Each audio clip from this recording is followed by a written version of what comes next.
Hello friends, आप लोग कैसे हो? आशा करती हूँ कि आप लोग बहुत अच्छे होंगे।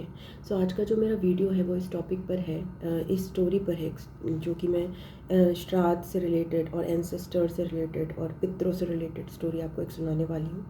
तो हम लोग हिंदू धर्म को पालन करते हैं। हमारे में से बहुत सारे लोग जो सुन रहे होंगे इसको, वो हिंदू धर्म को पालन करते हैं, जो कि बहुत ही श्रेष्ठ धर्म है। और जहाँ पर श्राद्ध करने का पूरा एक नियम कानून से, एक नियम संयम से हम लोग पितरों के लिए दान देते हैं। ओके, ऑल्दो मैं इतना फॉलो कभी नहीं कर पाई हूँ। ओके, मैं कभी भी इतनी रिलीजियस नहीं रही हिंदू धर्म की तरफ। ओके, एंड मैं आपको ये बताना चाह रही हूँ कि एक श्रेष्ठ धर्म में होना एक अच्छी बात है। आपको ये मौका मिला कि आप इस धर्म में आप जन्मे और आपको एक ऐसी चीज़ें करने का मौका मिल रहा है जो कि बहुत ही अच्छी हैं, ईजी हैं। ऐसे रिचुअल्स आपको करने का मौका मिल रहा है। बट इतने सारे और भी धर्म हैं, इतने सारे दुनिया में और भी लोग हैं। ओके, जस्ट बिकॉज वो आपकी तरह एक स्पेसिफिक बहुत ही अच्छे धर्म में नहीं पैदा हुए हैं, दैट डजंट मीन कि उनके पितृ नहीं हैं, उनके एंसेस्टर्स नहीं हैं और वो एंसेस्टर से कनेक्टेड नहीं हैं। सो जज करना नहीं चाहिए हमें कि अगर कोई दान नहीं दे रहा है कोई स्पेसिफिक पद्धति से तो वो गलत है।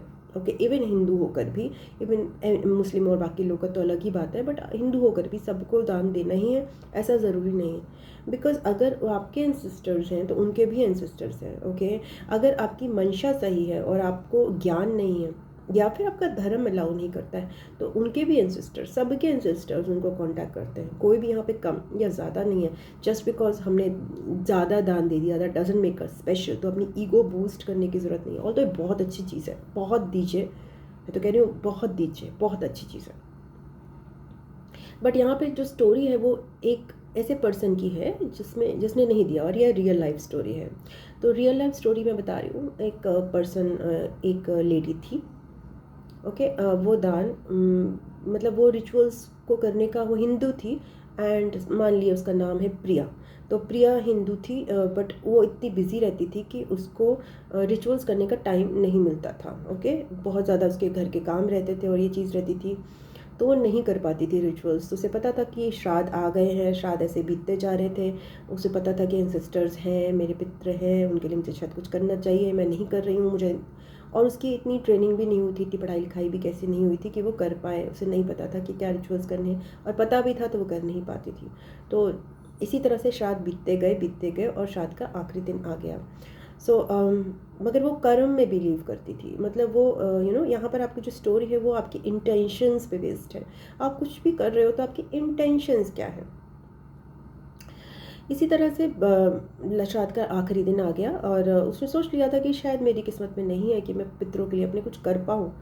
Okay, she was not getting the time कहीं, और उसको ये भी, उसको ज़्यादा श्रद्धा भी नहीं होती थी इन रिचुअल्स को करने में। उसको समझ नहीं आता था किसको दूँ किसको नहीं दूँ। ओके, उसका बैंड नहीं था वैसा। मतलब उसी दिन, श्राद्ध के आखिरी दिन, जो है एक उसके यहाँ पर कूड़े वाला आता है, उसका कूड़े वाला उसको नॉक करता है और कहता है कि देखिए, कूड़ा दे दीजिए या फलाना। तो वो उससे पूछती है कि कल आप नहीं आए थे? तो उसने कहा कल मुझे बहुत तेज़ बुखार था और इसकी वजह से मैं नहीं आया था। और तो वो कहती फिर आज भी आए हो आप, आज क्यों आए? तो उसने कहा नहीं, मुझे आना पड़ता है। तो उसका मन थोड़ा द्रवित हुआ कि देखिए कैसे मज़दूरों को काम करना पड़ता है कि इतना आई बुखार होने के बावजूद भी उस बंदे को काम करने के लिए आना पड़ा। बट उसने उससे कुछ नहीं कहा क्योंकि वो कूड़े वाला था, वो ज़्यादा बोलेगी तो फिर वो, उसको लगा कि यहीं पीछे ही ना पड़ जाए, इस तरह से उसने ज़्यादा उसको कुछ कहा नहीं। फिर वो कूड़े वाला अनयूजुअली उससे बात कर रहा था, ज़्यादा बात कर रहा था। वो नया कूड़े वाला था, उसने पहले उसको कभी नहीं देखा था। बट उसके बात करने का ढंग उसे लगा कि यार ये ऐसे कूड़े वाला मुझसे क्यों बात कर रहा है। तो वो बताने लगा कि मुझे बुखार था, ये था, और आज भी मैं कुछ खाए बिना आया हूँ और मैं अपना टिफ़िन भी नहीं लेके आया। एंड ही वॉज स्माइलिंग, वो मुस्कुराते हुए बहुत अच्छे से प्यार से बता रहा था ये चीज़।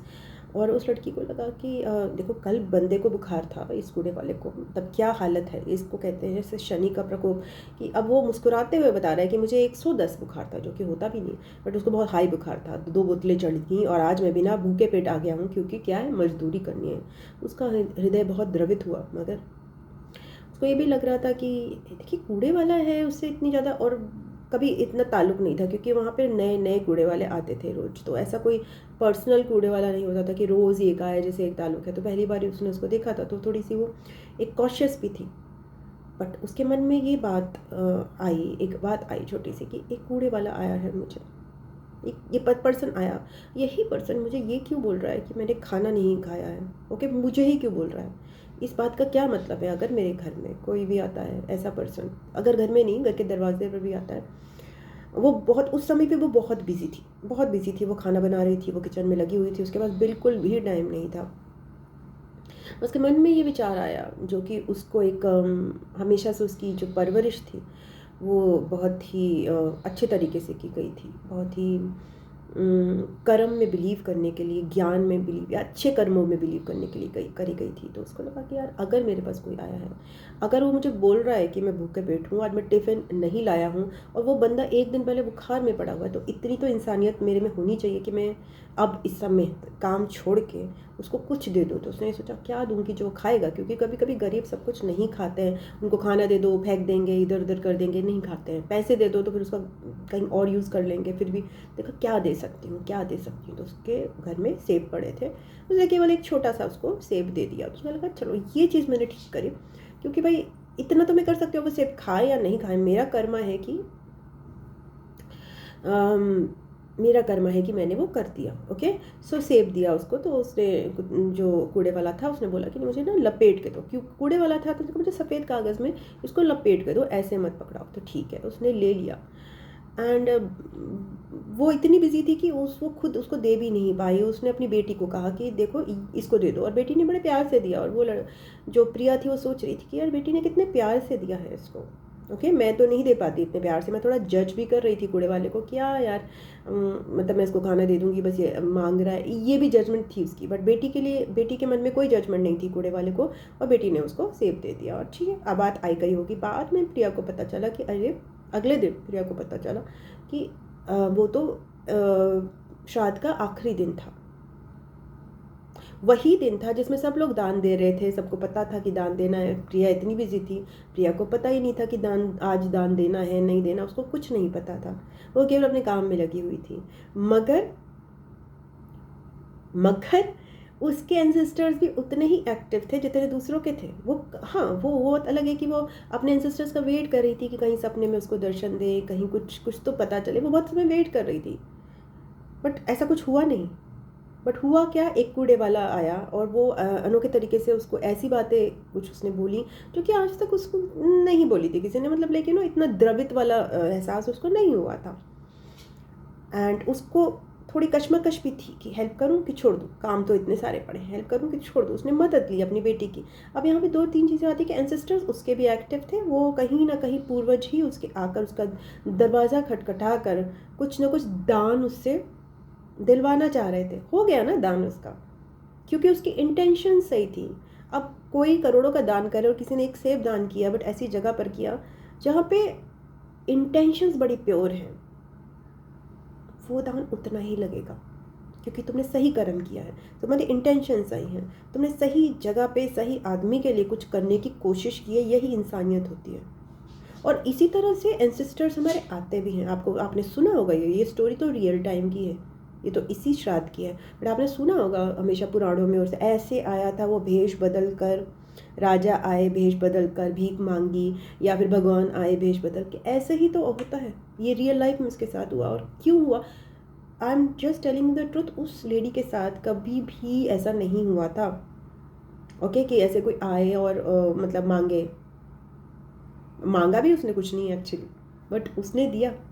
और कहते हैं ना, बीमार के लिए सेब अच्छा होता है, 1 Apple a day keep doctor away. तो उसने चीज़ भी सही थी, उसको दिखावे की नहीं दी। उसने सोचा कि कौन सी चीज़ इसको दे सकती हूँ मैं, तो प्योर इंटेंशन से जो उसके पास था उसने उसको दे दिया, ना ज़्यादा ना कम।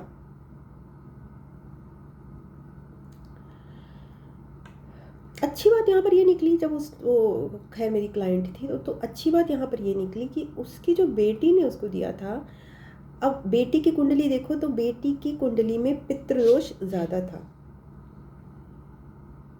तो एक्चुअली प्रिया का पितृदोष नहीं था इतना, तो प्रिया का दान देना या ना देना उतना मायने नहीं रखता था।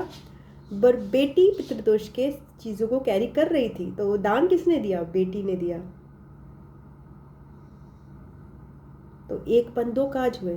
तो अगर आप सही मार्ग पे चलते हो, सहजता से चलते हो, सही चीज़ें करने की कोशिश करते हो, तो आप ऑलरेडी आप ईश्वर के पास ही हो, आप गलत नहीं हो। और ये कहानी हमें यही सिखाती है कि ज़रूरी नहीं है कि आपको केवल दिखावा करना है। अगर आप नहीं कर पा रहे कोई चीज़, डजंट मैटर। आप जो भी कर रहे हो, अगर आप श्रद्धा से कर रहे हो, आप अपना बेस्ट कर रहे हो, तो भगवान, एंसेस्टर्स हमारे वो सब कुछ देख रहे हैं।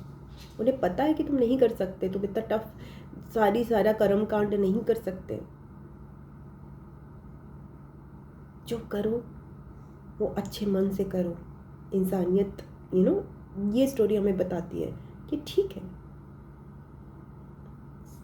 आप दुनिया की नज़र में भी आप सही बात पे नहीं हो, बट आप अपने दिल में अगर सही जगह पे स्टैंड कर रहे हो, आपने कर्मों में सही जगह पे स्टैंड कर रहे हो, then you will always lead to the correct path.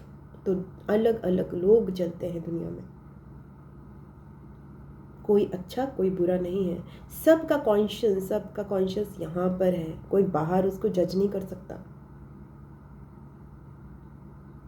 तो जो भी है, ये एक अच्छी स्टोरी है, ये बताना चाहती है कि कर्म कांड अच्छी चीज़ होते हैं, बट अगर कोई नहीं भी कर पा रहा तब भी उसके लिए पूर्वज खड़े नहीं हैं या उसको कोई श्राप मिल जाएगा, ऐसा नहीं है। उसकी परिस्थितियाँ कुछ ऐसी हो सकती हैं जब वो कर्म कांड नहीं कर पा रहा, या फिर वो किसी और ही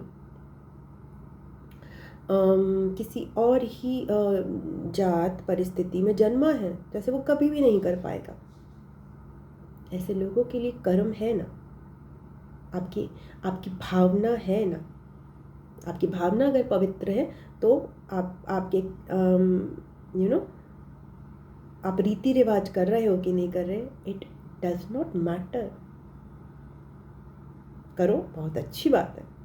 नहीं कर पा रहे, गिल्ट में मत जाओ।